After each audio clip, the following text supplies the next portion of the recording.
Good afternoon po, ma'am. Good afternoon po. Kindly tell others to join us so we can finish earlier. Sige po, ma'am. Sige.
Yes, Dave.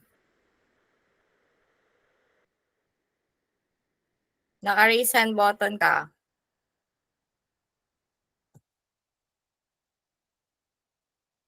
Dave Lawrence.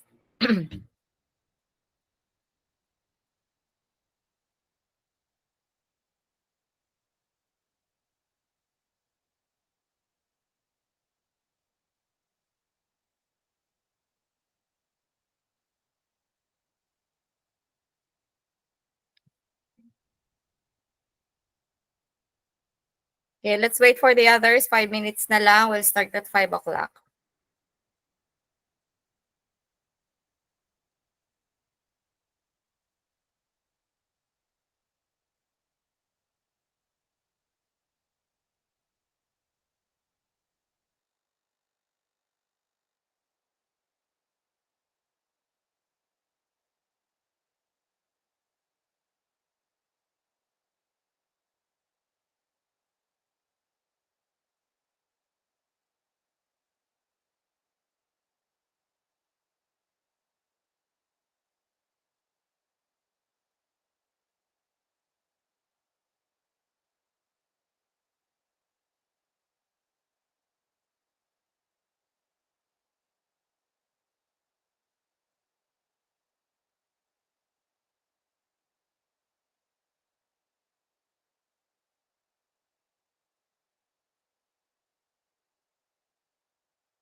Okay, so good afternoon everyone. Let's start. It's almost 5 o'clock. So final term na tayo and we'll have first our final term or reorientation. So for the grading components natin for this final term, ito lang ang content niya.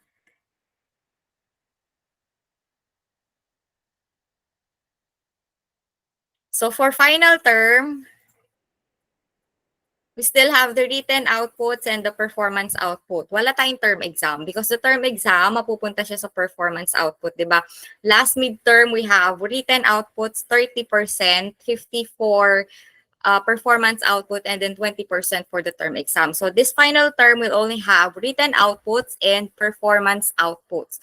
For written outputs, we have quiz, we have the script for the final term presentation, and then the compilation of your activities sa folder. So yun yung nasa ating written outputs, that would be 40%. And then for performance output, 60% na siya attendance, the performance, and then the recitation. So ito yung components natin for the final term. Yan, tatlo na yan. Now, for the performance output for the final term, pag-uusapan natin siya next meeting. I'll be giving you different options for the performance na gagawin natin for our culminating activity. So yun na rin yung pinaka-final term exam ninyo. So next meeting natin pag-uusapan yung instruction, yung rubric, at saka yung choices ninyo kung ano yung gusto ninyong i-present. And then sa groupings, pag-uusapan din natin siya next week or next meeting. Then reminders for those students. Last midterm, meron tayong mga students marked as drop. Ito yung mga students na 1 to 3 attendance lang ang ipinasok out of 10 or 11 total number of attendance. So anong gagawin for this para makakuha kayo ng at least 76? So the only chance for you to get at least 76% at the end of the semester is to complete yung final term requirement natin. First is your attendance. Complete your attendance and then ensure the quality of outputs. Hindi kasi porke may output kayong pinasa, depende pa rin siya sa quality. Kasi baka may output nga kayong pinasa, wala namang quality or mababa naman yung score. So useless. So make sure yung quality ng output na ipapasa for the final term is of high quality and then submit it on time. Otherwise, pag hindi pumasok or umakyat or sumumpa ng at least 76% yung grade ninyo, malamang failed ang makuha ninyo at the end of the semester. Para to sa mga student mark as drop, yung mga less than 3. Less than 3 lang ang attendance na ipinasok for the last midterm. Kasi ang total natin nag-range from 10 to 11, total number of attendance. Then for visa 2E, 2F, wala sila dito. So sila lang yung the only section who's not amenable for the class schedule. I'll be meeting them tomorrow sa schedule class nila talaga. And then hindi pa rin sila nakakapag-midterm. Then for those students naman who will take special midterm, yung mga hindi nakakuha during our midterm, ganun din, will wait for the resumption of face-to-face class. Then yung visa IJ din. Ito na lang yung mga sections na may kulang for FOLA. So hintayin natin yung face-to-face class kasi face-to-face yung midterm, special exam at saka yung performance output, yung completion natin. Then for the final term, sa syllabus natin, ito na lang ang naiwan.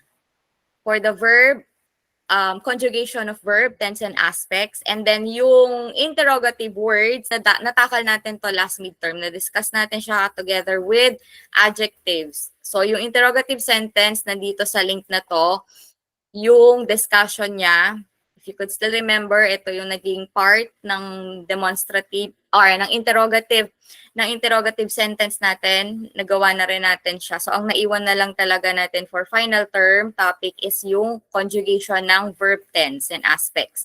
So ito yung material natin for interrogative. So kung babalikan natin si syllabus, ang kasunod nito sa syllabus natin is yung culminating nyo na. Culminating yung inyong magiging final term requirement performance ang gagawin nyo dito. So meron pa rin siyang written and performance output. So yung written, syempre yung script, and then yung PO natin, that will be your actual performance. Face-to-face po yung performance natin. So later, I'll be giving you the forecast of our activity for the whole month of May. So proceed tayo sa topic natin. So the topic is verb tense and aspects. Simple aspect lang muna tayo with present, past, and future tense. So to give you background, sa English muna tayo. So for English, we also have tense and aspects of verb. So ito siya sa English. So when we say aspects, ang aspect kasi, adjust natin. Yan. So, action in relation to time. Yun yung aspect. So, sa English, we have simple, we have progressive, we have perfect, and then the combination nitong dalawa, perfect continuous or perfect progressive. Ito yung mga aspects. And then for the tense, we have the past, present, and future. So, if we're going to combine this, we'll have 12 in all sa English language. Now, the coverage of Spanish language or basic Spanish, ang cover lang niya is simple aspect with past, present, and future tense. So the type of verb that I'll be giving you or yung mako-cover lang ng semester natin is the basic infinitive verb. Kasi this verb is the type of verb that is commonly used for basic conversation sa Spanish language. Siya na yung pinaka-basic. So infinitive, when we say infinitive, sa English, ito yung mga may to sa unahan, to read, to write. So we have the preposition to plus the base form of the verb. Lakihan na natin. So, infinitive form of the verb or in Spanish, el infinitivo. Ito yung sample niya sa English. Yan. Base form lang ng verb plus yung preposition na to. Yan yung tinatawag nating infinitive verb sa English. So, in Spanish, yan din yung gagamitin natin para mapakita natin yung iba't ibang tense. Yung past, present, and future, but in a simple aspect lang. And also, in Spanish, if you're going to look at the dictionary, if Japanese and Korean, they have the dictionary form of the verb, sa Spanish naman, ang makikita nyo sa dictionary nila ay nasa infinitive form. So, yun yung mga type of verb na makikita nyo sa dictionary nila. So, you have to conjugate that infinitive form to different forms para makuha nyo yung tamang tense, tamang aspects, and also that agrees with the gender and number. Kasi 'di ba sa Spanish, we have to agree with the gender and number. So, lahat ng parts of speech kailangan they agree sa number kung singular or plural, sa gender kung feminine or masculine. Now, under this one, we'll be having the regular. So, yung irregular verb, hindi natin siya isasama. Kasi sa regular verb, iba yung conjugation niya. Pero yung paraan or yung process of conjugation, pareho lang sa regular verb. Binabago lang din yung pinakadulo ng verb or yung verb ending. Kaya lang, iba yung ina-attach natin if it is irregular verb. Sa English kasi, most of the irregular verb, nagbabago yung spelling ng salita. So dito naman, dito naman sa Spanish, ang nagbabago lang is yung dulo. So hindi kasama si irregular. So sa regular verbs lang tayo. For the regular verb, we have the three endings. We have R, and ear. So we also note them or categorize them as first conjugation, second conjugation, and third conjugation. So sa table, sample tayo ng tatlo. We have the verb or infinitive verb to speak. In Spanish, hablar. Silent H, hablar. So meron siyang two parts. We have the stem or the root word and then the verb ending. So the stem in hablar is ab with L. And then yung AR, yun yung verb ending niya. So nasa first conjugation siya. And then the verb comer. So comer, the root word there or the stem is com. Tatanggalin lang yung dulo. Yan. R, and ear.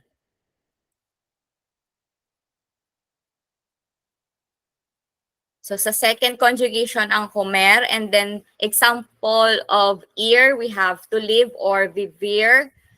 The stem is viv, and then the ending is ear. So itong ending na to, yan yung pinapalitan.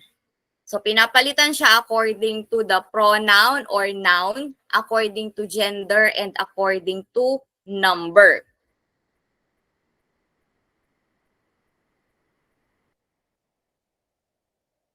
So, balikan natin si pronoun. Kasi dito din, isa sa basis basis kung ano ang magiging conjugation ng verb ninyo. So when we say pronoun, the most commonly used is the personal pronoun. In Spanish, it is also called subject pronoun. Kasi most of the time, they are the subject in the sentence. So we have singular and plural. Ito yung mga personal pronoun natin. Yo, tú, usted, él, ella, nosotros or nosotras, nosotros male, nosotras female, vosotros male, vosotras female. And then ustedes, we also have ellos for group of male and ellas for group of female. So in English, I is yo, tú is you, informal, usted is the formal you, and then él, he, ella, she, nosotros or nosotras, we. So may gender ang nosotros and nosotras. The same with vosotros and vosotras, you. Ibig sabihin ng you referring to group of people. Informal and mostly used in Spain or the Spanish language. Kasi meron tayong Latin American Spanish, di ba? So, yung vosotros, you referring to group of people commonly used in Spain, and this is the informal form. While the ustedes, same lang siya, you, group of people, mixture of male and female. Halo ang male at female dito sa vosotros or ustedes. And then ustedes is for Latin American, and this is also the formal. You, kapag ka referring to group of mixed people, mixed, halo ng male and female. Then we have ellos or ellas, they. Other term dito, para hindi kayo malito, kasi they din naman to. Yung you natin. Yan.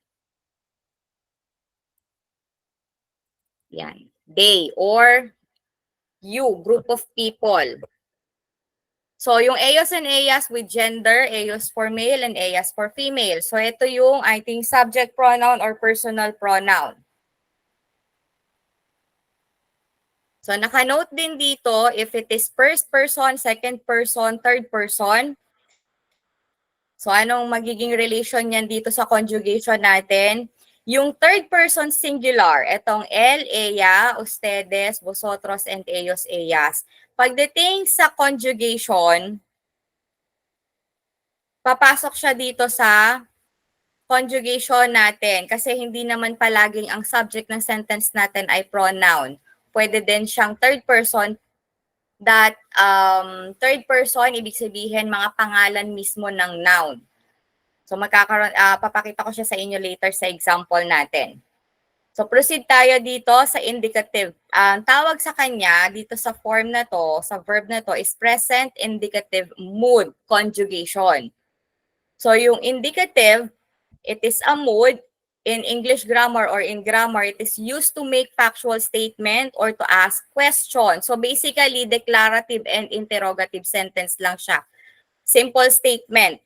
Kasi other moods in grammar, we have the imperative, we have the subjunctive. So when we say imperative mood, ito yung ginagamit if you want to make request or yung mag-uutos, make a command. And then for the subjunctive mood, we have we use this one to express wishes, hypothetical situation, commonly used sa mga conditional sentence.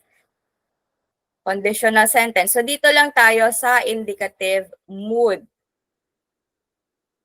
Same pa rin, regular verb, infinitive, type of verb. So ito yung pinaka-table. Paano natin i-conjugate yung tatlong type ng regular verb that ends in R, er, and ear.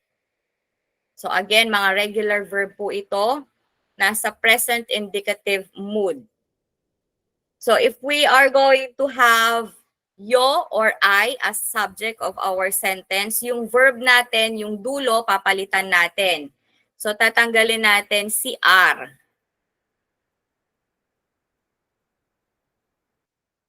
Tatanggalin lang po si R, papalitan ng O, as, para sa to.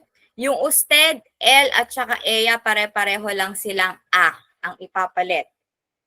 For plural, amos, vosotros, ais,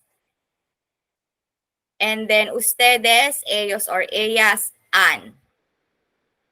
For we have es, Pare-pareho lang po yung R, air, at ear pagdating sa'yo. Lahat sila magtatapos sa O.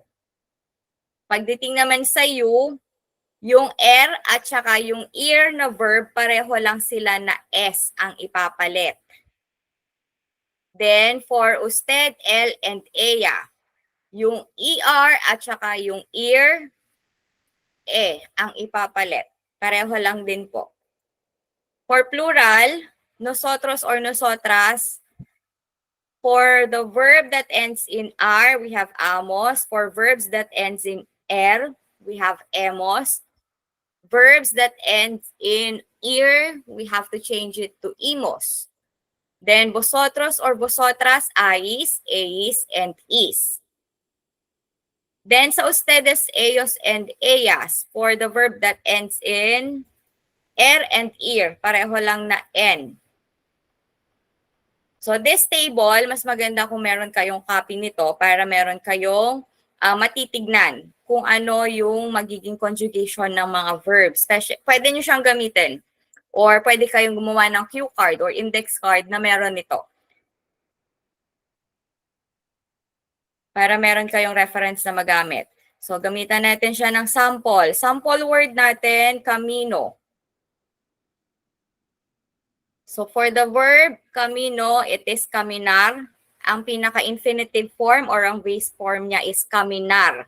Nasa R. R ang dulo.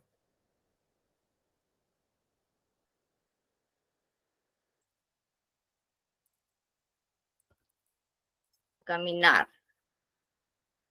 Ayan muna natin.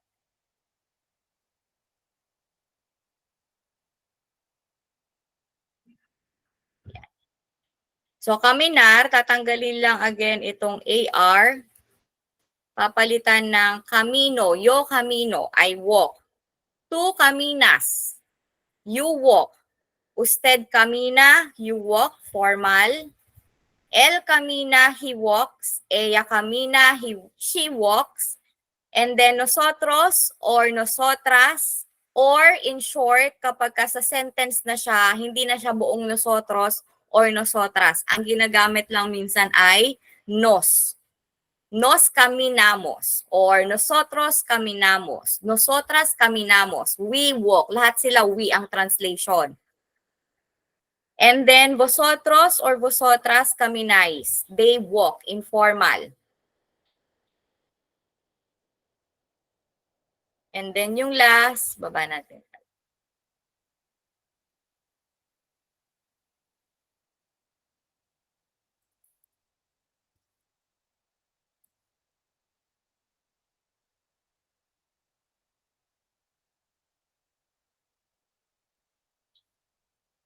Ustedes. Ustedes caminan. They walk for formal. Ellos or ellas caminan. Pareho lang. They walk din yung translation niya sa English. Kaya lang, yung they na tinutukoy dito is either group of male. If it is group of male, then ellos caminan. If it is group of female, then it is ellas caminan. Kapag halo yung gender, you can use ustedes caminan for formal situation. Or you can use vosotros for male pa rin, and then vosotras for female. Informal naman.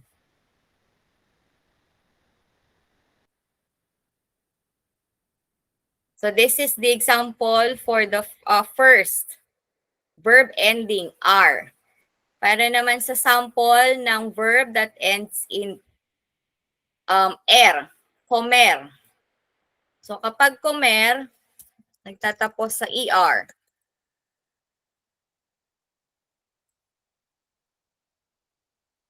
Comer. So yung ER tatanggalin, papalitan lang ng O. Yo como, tú comes, and then usted, come. Hanapin natin ito dito.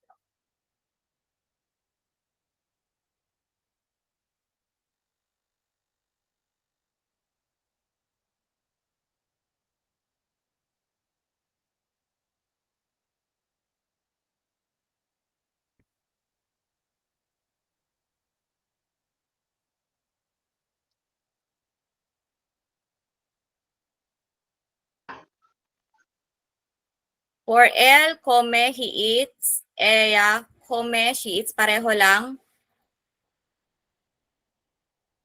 Nosotros, nosotras, or nos, comemos.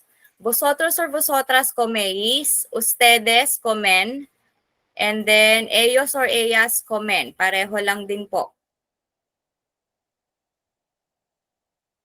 Then, for the last one, verb that ends in ir. So, example verb natin is vivir.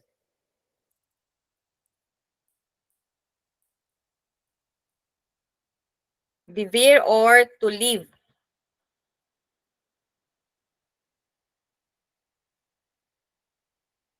So, vivo, yo vivo.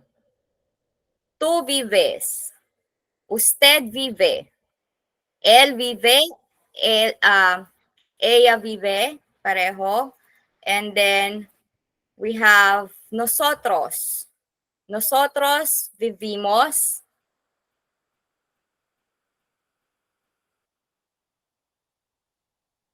Then, yung next natin is vosotros.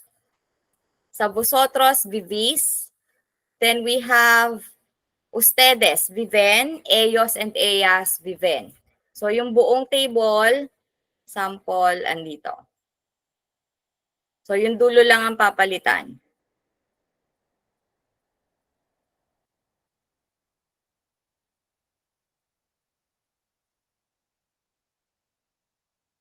So, kung meron kayo nito, ng table, pwedeng ito na lang yung gamitin ninyo.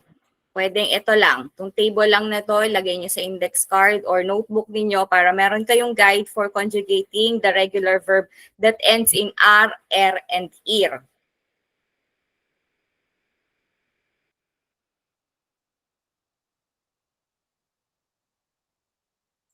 So, sample tayo. Sample sentence.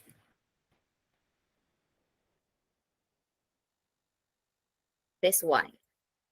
Since conjugated na yung ating verb depending on the personal or subject pronoun, commonly tinatanggal na nila or hindi nakasama yung pronoun sa conversation or sa mga dialogue. For example, I speak Spanish. Instead of saying yo hablo español, you can just say hablo español. So, kailan lang dapat ini-include yung mga subject or yung pronoun? So, we have to include the subject, especially kapag ang case ay kagaya ng nasa table na to. Pareho silang kaminan. Kaminan din yung ellos and ellas. Now, if we want to be specific dun sa subject ng sentence natin or yung people na tinutukoy natin, we have to add or use or include the personal pronoun. If it is a group of male, then we have to include ellos. If it is a group of female, then we have to include ellas. And another condition wherein we have to put the subject is kapag hindi pa na-introduce yung subject or yung topic na pinag-uusapan sa dialogue or sa conversation. We have to mention it kahit once lang. And then yung mga succeeding sentences or succeeding conversation natin, we can then remove yung ating subject, kagaya nito. So, instead of saying, yo hablo español, pwedeng ito na lang, hablo español. The same translation yung English niya, I speak Spanish. So, example, él habla español or ella habla español. Kasi kung titignan nyo, yung verb niya ay pareho lang. So, if we want to be more specific kung sino yung tinutukoy natin or to introduce the topic of our conversation or statement, then we have to include the subject. Dali, naghang.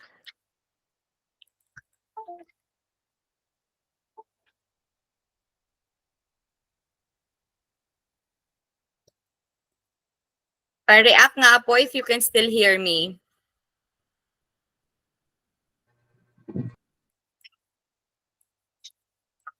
Dinig po ba?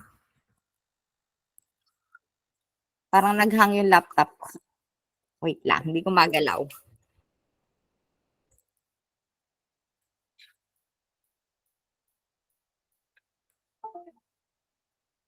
Wala siya naghang. Wait po.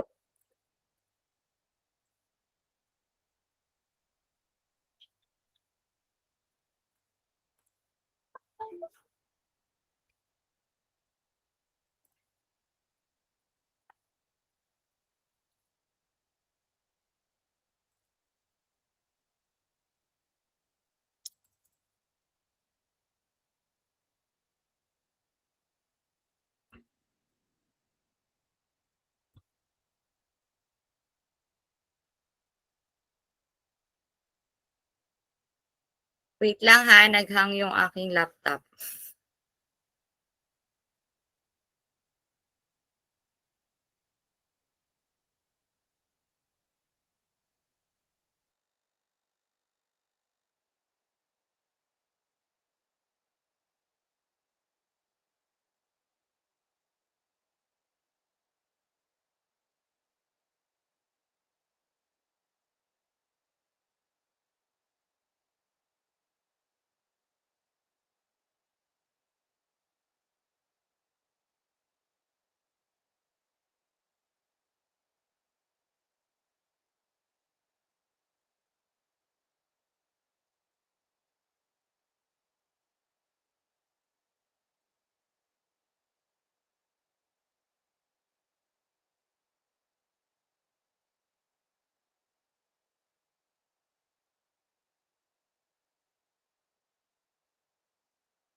Ayan, wait lang po. Share lang ulit natin yung file.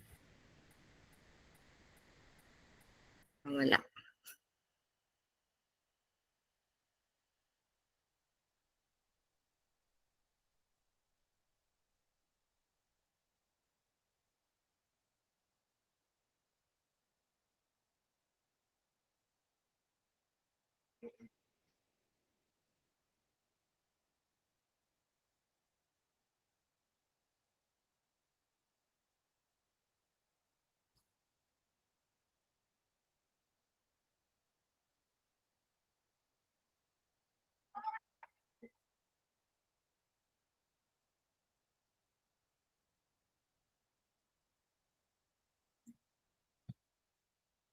Okay, wait lang po.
Okay, let's continue. So again, the only one of the conditions that wherein we need to include the subject of the sentence or to use the subject pronoun or personal pronoun is if we have to specify the subject like this one. Ella habla español or él habla español kasi ang verb niya ay pareho ng conjugation. Pareho silang habla. So it will be very difficult for us to identify kung sino ba yung tinutukoy dun sa sentence. And then another one, ustedes hablan español. So pareho yung para sa ustedes, pareho yung para sa group of male, ellos, and for the group of female, ellas. Pare-pareho silang hablan. So these are some of the cases wherein we have to include the subject of the sentence. So hindi natin siya pwedeng hindi isama. Same with vosotros or vosotras. Pareho silang hablayis kapag kinonjugate natin. So we have to include either vosotras or vosotros. Now, if the subject is already familiar or we already know the subject of the sentence, then that's the time we can omit the subject. Like habla español na lang o kaya hablan español or hablais español na lang yung magiging sentence natin. Another sample, you read a book, tú lees un libro. So, word by word sa translation, pareho lang ng sentence pattern. Tú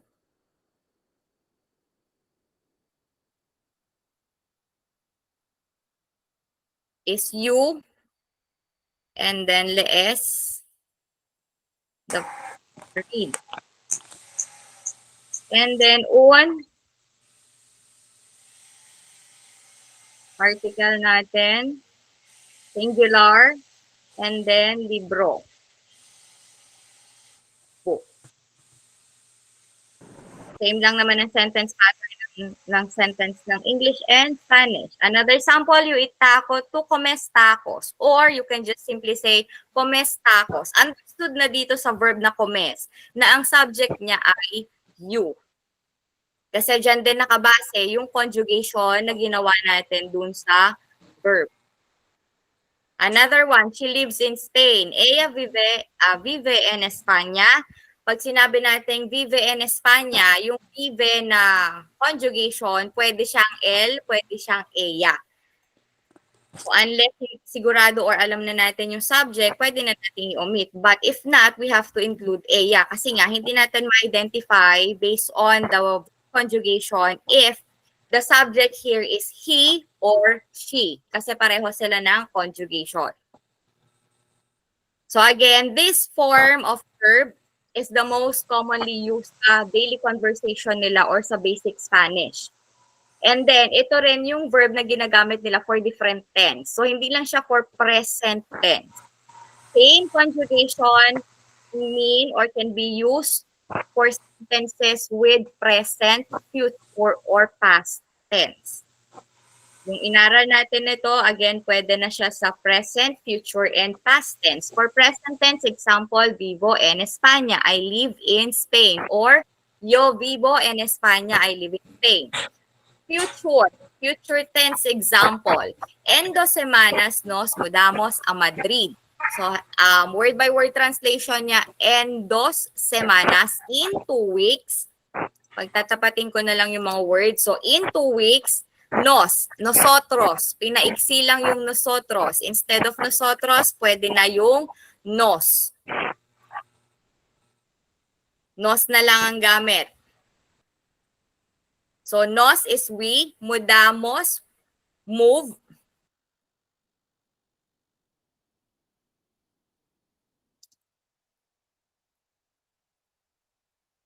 And then, to Madrid. En 2 semanas nos mudamos a Madrid. In 2 weeks, we will move to Madrid. Sa past tense, pwede din siya. Same lang yung conjugation. Einstein publica su teoría de la relatividad en el año 1905. So in English, word by word translation, Einstein published his or su possessive pronoun ng tu, teorya, theory, de la, or of, and then da is la, relatividad, relativity, and or in. Sa English, el is da, and then año or year 1905. So pareho lang yung conjugation na gagamitin natin for past, present, and future tense. So malalaman nyo kung past or future tense kasi indicated siya with time. Yan, meron siyang time na indicated. Kagaya nitong en 2 semanas. So in 2 weeks. And then this one for the past. Paano naman siya na-identify na past tense? With the indication of the year. Meron siyang time na indicated sa sentence. So pag tinranslate natin siya, pwede na siyang pwede nating lagyan ng modal verb na will sa future. And then yung translation niya sa English kapag past tense, published. Past tense. Kasi meron siyang time indicated. Now, another usage of this type of verb, regular verb, infinitive, is if we are talking about truths or facts, yung mga factual statement natin. Like, for example, el fuego quema, the fire burns, el barco flota, the ship floats.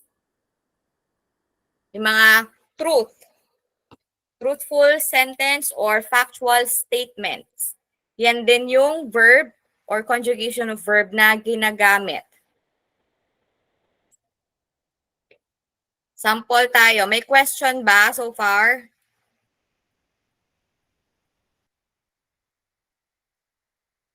So, sample tayo. Sample for online written recitation and quiz.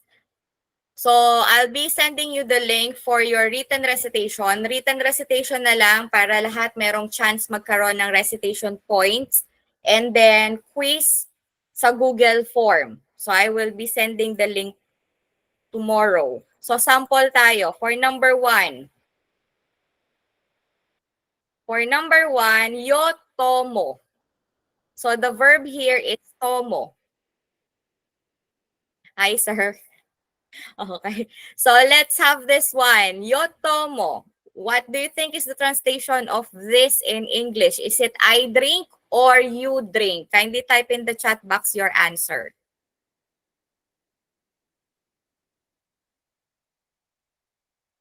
You? So, si Mina, I drink. I drink. May nasalit na you drink. So, the answer here is I drink. Yo. Sana yun? Ayan. Yo, ang ating pronoun. So, the answer is I drink. Yo tomo. So, ganyan yung mga sample ng sa recitation natin sa Google form. Next, this one. Type in the chat box. Nosotros tomamos. Is it you drink or we drink? You referring sa group ha? Nosotros tomamos.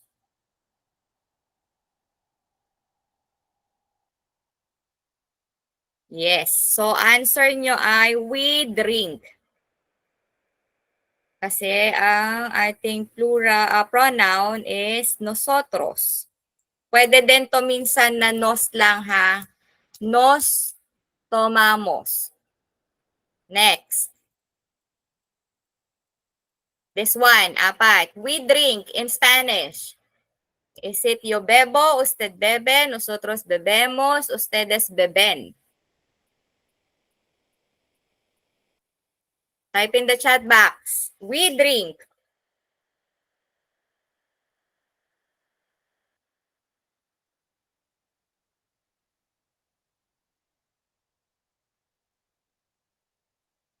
Siyempre, meron naman kayong clue kasi given ang pronoun. So, sa pronoun pa lang, alam na yung sagot. We, nosotros.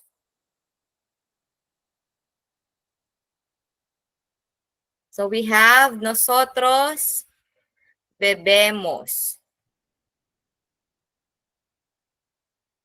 Yan. Let's have another one. This one, sentence naman.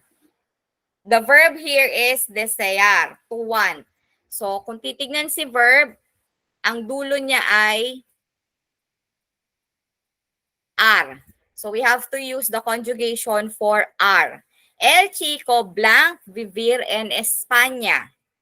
So, translate natin in English. The boy, the chico, el chico. Blanc. Vivir. So, vivir ang ginamit. Wala siyang conjugation. Ibig sabihin, itong verb na to ay nasa base form or infinitive form. So, the translation would be to live. Vivir. Walang conjugation yung verb natin. And is in España. So, what will you do with the verb desear? How are you going to conjugate that based on the sentence? El chico blanc vivir en España. Or the boy wants to live with S sa English? Yung kay Mina. The boy wants to live in Espanya. Isa lang ang sumagot. Si Mina lang. So that is want. So, syempre, when we translate it to English, we have to make sure na yung subject-verb agreement natin sa translation natin in English is also correct. Kagaya nito, wants. Kasi singular yung boy. So, the boy wants to live in Espanya. That is in English. How about in Spanish? Ano yung magiging verb natin sa Spanish? Wala pang sagot to. Yung Spanish version. How will you conjugate the verb desear? Ano siya? First person. Ang subject natin is El Chico. The subject here is El Chico. Now the question, El Chico or the boy, is it first, second, or third person? Yan yung gamit nung POV natin. Kung first person ba siya, second person ba siya, or third person. Para ma-identify nyo rin kung ano yung gagamitin ninyong conjugation. So, ang mga nasa third person natin na pronoun ay el at saka ea. Sa plural form naman, we have ellos or ellas.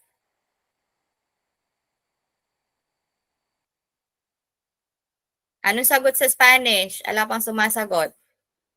Deseo, desea, el chico. Tignan din ang gender. Again, it should agree with the gender. Deseo. Deseo ba? Deseo ba ang gagamitin? The subject is the boy. Hindi naman ako yung subject kasi yung yo, di ba, I yun. Referring to yourself, that is first person. Wala pa nakakakuha ng tama. Ano i-conjugate nyo dyan? Balikan nyo yung table sa taas. Yung table natin. For third person, dese, anong gagamitin? The boy. Singular and then male. Meron na yata nakakuha sa taas kanina. Meron na nakakuha ng tamang sagot. Nasa taas. Yun na una. Si Donna. Si Donna Monique. That is El Chico. Hindi siya deseo, desea.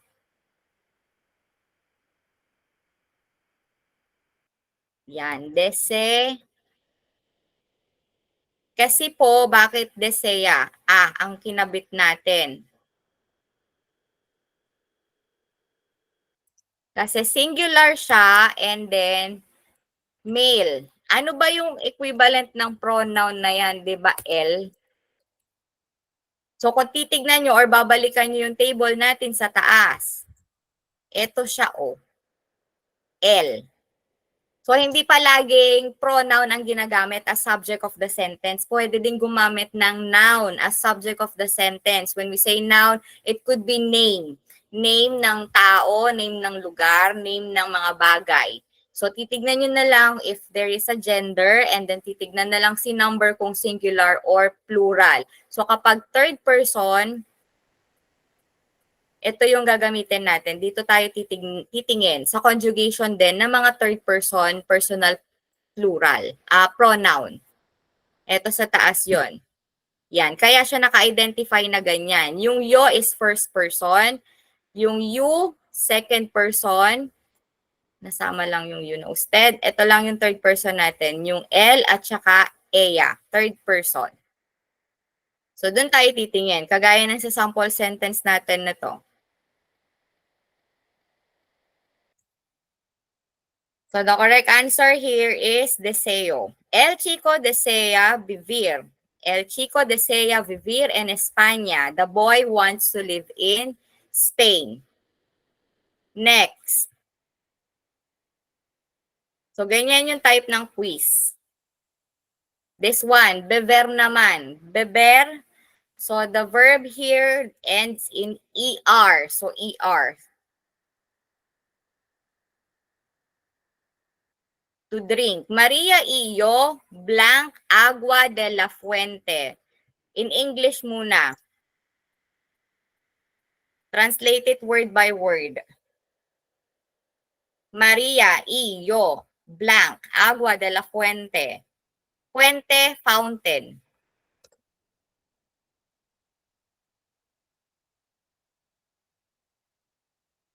Type your answer in the chat box. So how are you going to conjugate the word beber? Yan. Look at the subject. The subject here is this. We drink agua de la fuente. Yung agua de la fuente still in Spanish. Ano yung agua? Agua in English is nasa Spanish pa rin. We drink Maria. Drink in fountain. Kulang. Kulang yung subject. Ayun. Maria and I drink water in the fountain. Or from the fountain. Yon. So, ang may sagot, Maria and I drink water from the fountain. Si Andrea. First to give the correct answer in English. So, that is Maria and I. Pagtapat-tapatin na lang natin. Yo.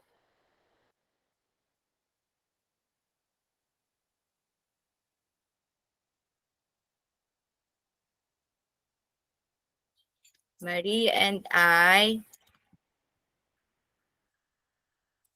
drink water. O sa Spanish na lang. From the fountain. Yung Spanish na lang po ng beber. How are you going to conjugate that?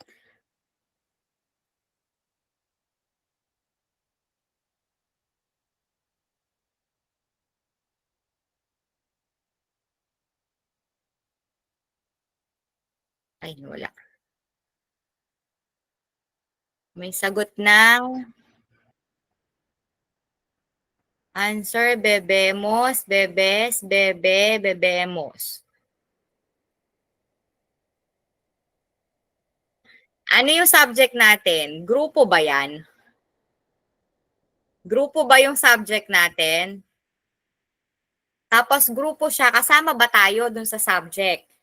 Kasama ba yung first person sa subject? So, yun yung titignan nyo. Ito yung subject natin, Maria and I.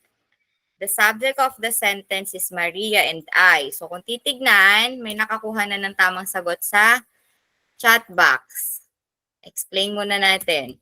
So, Maria and I, subject, syempre group.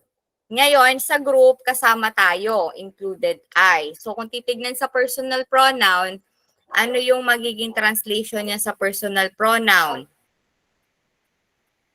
We.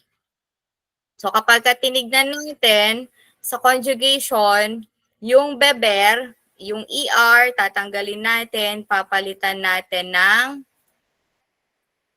emos. So, the verb here should be bebemos. Yan, drink.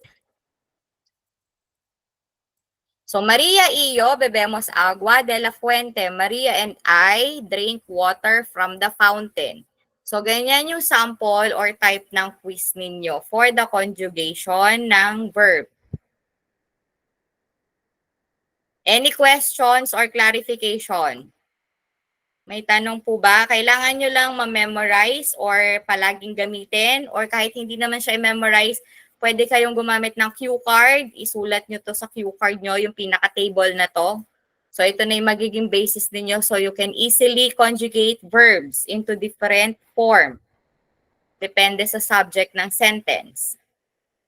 Any questions po? May tanong ba?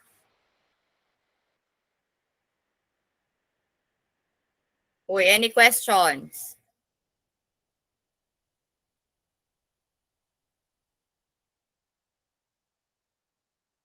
May questions po? Pa-thumbs Wala up. po. Wala na. Okay. So, Wala if po, there's none, yes, Renz. Wala na. Okay na. So, if there's none, Okay na it po, remains okay na po. okay na po. So, this is the last topic na i-discuss natin. Kasi sa Spanish, yung verb nila, medyo complicated and medyo may karamihan yung mga conjugation ng verb nila. Meron silang preterite, meron silang conjugation for conditional verbs. So, papasok na yon sa next level ng Spanish. So, sa basic Spanish, hanggang dito lang yung coverage niya. Yung simple conjugation ng verb. So, ano tayo? Calendar. There's no more questions or clarification. Forecast tayo ng calendar. To do. So, tomorrow, I'll be sending you the link to your digital quiz and written recitation. Magkaiba yung quiz sa written recitation. So, for the written recitation, para lahat kayo may chance sumagot other than sa mga nag-chat dito sa chat box natin. So, lahat po magsasagot ng written recitation and yung quiz ninyo, yung link will be sent tomorrow. So, dalawa yung link na isi-send. And then, the link will be open only from 8 a.m. to 5 p.m. tomorrow. Mga 1 to 10 lang naman yan. 1 to 10 item quiz. Ito yung sample. Ang sample niya, itong sinagutan natin kanina. Ganyan lang din yung quiz na sasagutan ninyo and recitation. And then, next meeting Thursday, online tayo. Ano i-discuss natin sa Thursday? Sa Thursday, we'll be discussing now your final term requirement, yung instruction and yung rubric, and also your groupings. Ngayon, yung sa final term requirement, ang pagpipilian nyo, so para mapag-isipan nyo na rin, ngayon pa lang, para by Thursday, meron na kayong decision kung ano yung gusto nyong gawin for your final term, we have the option Spanish drama, we have Spanish choir, we have Spanish chef, and we have the Spanish dancer. Apat ang pagpipilian ninyo. So, paano yan? Sa isang klase, your class will be divided into different group depending on your choice. So, kung ang gusto nyo ay drama, choir, chef, pag sinabing chef, na-mention ko na to during face-to-face, you are going to look for a Spanish cuisine or recipe. So, yung recipe na yon kailangan authentic Spanish and then you have to do or cook yung food na yon. Siyempre, yung written output niya, story about that dish in Spanish and then yung process of cooking, yung step-by-step na pagluluto ng dish na yon ang ipe-prepare nyo naman. For Spanish drama, of course, your script. For Spanish choir, you will be choosing a song. Siyempre, it could be English or Tagalog song that you are going to translate into Spanish. And then for the Spanish dancer, Spanish authentic dance. Sayaw talaga na Spanish. And then, ano naman ang magiging written for the Spanish dancers?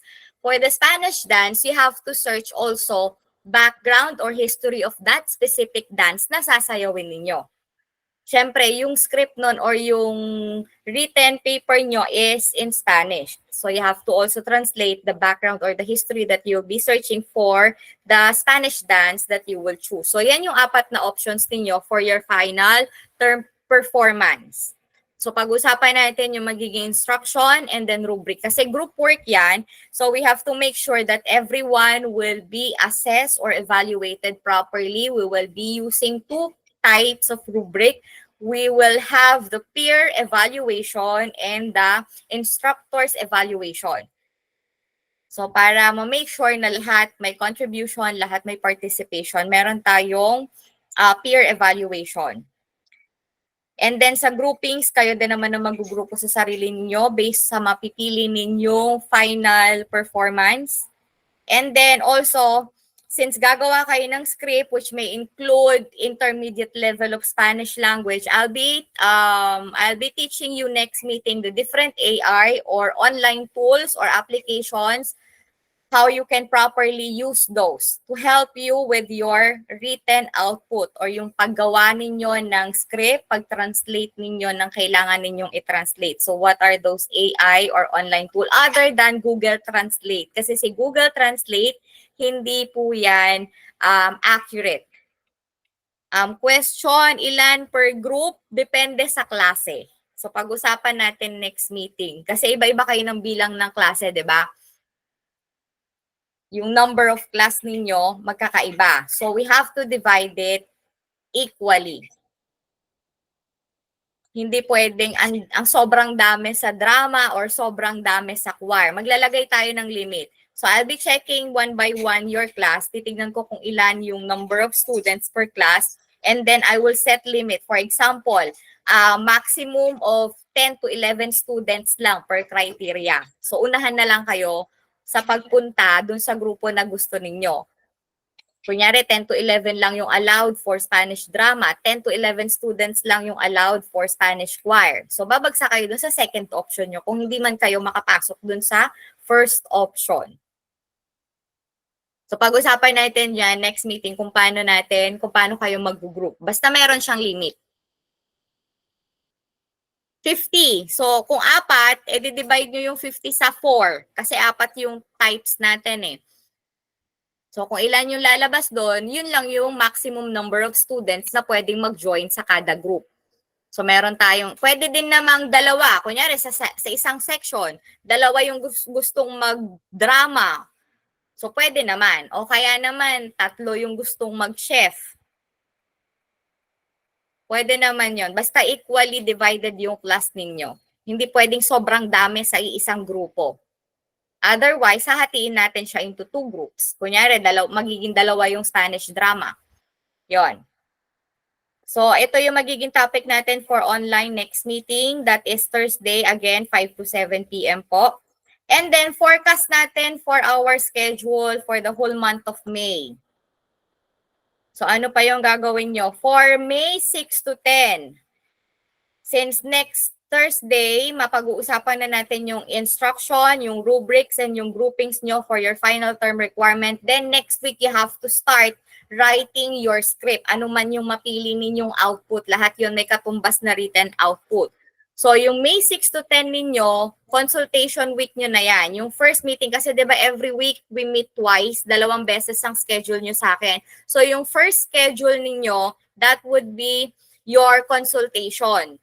So mag-drop na kayo during our time and then consult. Maigsi lang naman ang kailangan ninyong gawin dyan. And then the second meeting, submission na ng final script. Yan, submission na ng pinaka-final script ninyo. For example, ang klase natin is Tuesday and Friday. So yung Tuesday, magsusulat kayo, mag-draft kayo, and then consultation na rin yon. And then the next meeting or yung Friday, ipapasa nyo na yung pinaka-written or yung pinaka-output ninyo. Then the following week, may kopya naman din kayo ng script ninyo, May 13 to 17. Ito naman yung allotted time ninyo to practice. Kung ano man yung mapipili nyo, kung drama, kung choir, kung chef, or kung dance. Yan. Practice week nyo yung 13 to 17. And then yung May 20 to 24, we will start the presentation na. So yung presentation, during your class schedule yan sa room natin. So medyo maaga siya. Medyo maaga tayo, at least 1 week kasi hindi natin alam yung mga possible class interruption this coming May. So mas maigi na mas maaga tayo ng konti. Kasi remember, 1 week before the final term, we must have our completion week. Bago dumating yung final term week, before that, kailangan meron tayong completion week. Yan. So kung walang magiging class interruption and kung makakapag-resume tayo ng face-to-face, kasi meron pa tayong mga naiwan na face-to-face activities, so isisingit natin yan. So ito yung pinaka-class schedule natin. Forecast. Any questions or clarification? Wala po. Sige. So, pag-usapan natin tong final term requirement ninyo next meeting. So, mag-isip na rin kayo ng mga itatanong ninyo para maklarify natin next meeting, next online meeting. Pag-usapan nyo na rin and pagplanuhan nyo na rin, pati yung groupings para maging mabilis yung ating pag-uusap next meeting. So if there's no more question, kindly wait for the link. Bukas ko siya isi-send. And also kindly turn on your cameras for our photo off. Stop presenting. Again, isi-send ko. Yung ginamit kong doc file, as usual, I will send it to you. That will serve as your reference material for the topic that we've discussed this afternoon. Isi-send ko yung doc file sa inyo. Yun na yung pinaka-reference material natin for this lesson. So let me take the screenshot. Okay. 1, 2, 3. Dali lang po. Wala pala tayong pag-send. Okay, one more. Sa pa, yung ibang di pa nag-open ng camera, kindly turn on your cameras po. 5, 4, 3, 2, ano to? Clarify ko lang po. Paano kapag chef yung napiling category? Pag chef po yung napiling category, you have to search for authentic Spanish dish. Hanap kayo ng authentic Spanish dish. Siyempre meron yung konting history or konting background about that dish. Yun naman yung magiging written output ninyo. You have to write it in Spanish and then yung step-by-step procedure of yung cooking. Ano siya niluluto? Yun naman yung magiging recipe, written output, yung mismong recipe and background ng dish. Siyempre, lulutuin nyo siya. So, performance output nyo, kailangan alam nyo siyang lutuin. So, pag-usapan po natin in detail next meeting. So, last picture po, 5, 4, 3, 2, 1. Yan. May questions pa po? Wala po, ma'am. Wala na. Okay. If there's no more questions or clarification, see you next online meeting po. Thank you. You may now leave the virtual classroom. Happy birthday, and Thank you po, ma'am. Thank you po. Thank you po. Thank you, ma'am. Yamit ko na, Soy.